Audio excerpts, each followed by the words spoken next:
భక్త ప్రహ్లాదుడు కథ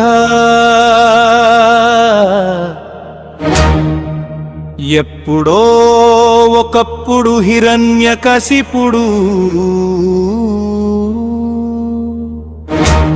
అనే రాక్షసరాజు ఉండేవాడు. అతడు తీవ్రమైన తపస్సు చేసి వరాలు పొంది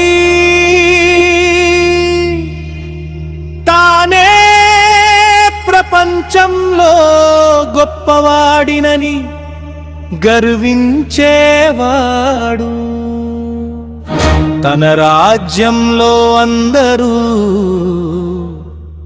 తననే దేవుడిగా పూజించాలని ఆజ్ఞాపించాడు.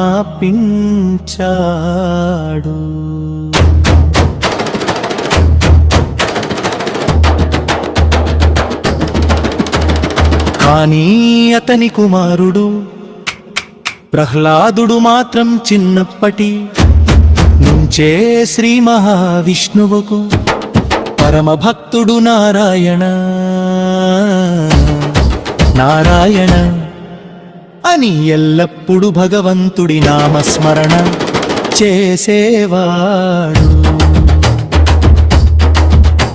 ఇది చూసి హిరణ్యకశిపుడికి కోపం వచ్చింది. ప్రహ్లాదుడిని ఎన్నో విధాలుగా శిక్షించడానికి ప్రయత్నించాడు, విషం ఇచ్చాడు.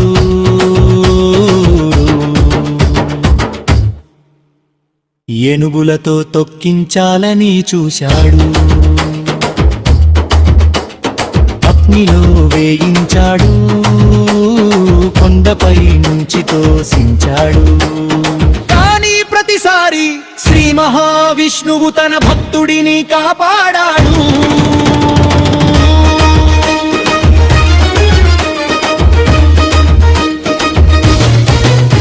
ఒకరోజు హిరణ్యకశిపుడు కోపంతో నీ విష్ణువు ఎక్కడ ఉన్నాడు, ఈ స్తంభంలో కూడా ఉన్నాడా అని అడిగాడు. ప్రహ్లాదు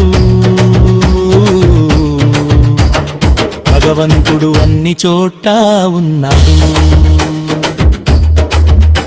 అని ధైర్యంగా చెప్పాడు.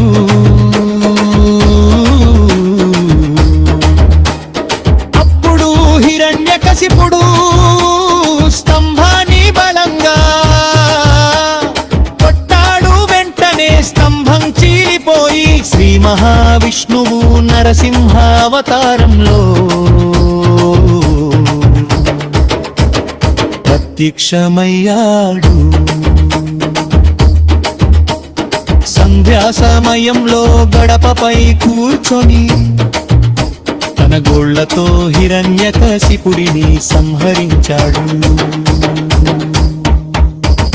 ప్రహ్లాదుడి అచంచల భక్తిని చూసి నరసింహస్వామి అతనిని ఆశీర్వదించాడు.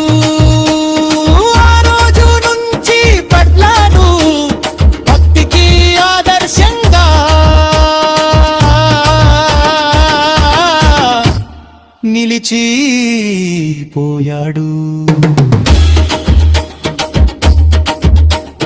నీతి నిజమైన భక్తి, ధర్మం మరియు దేవునిపై అచంచలమైన విశ్వాసం ఉంటే ఎలాంటి కష్టాలనైనా అధిగమించవచ్చు.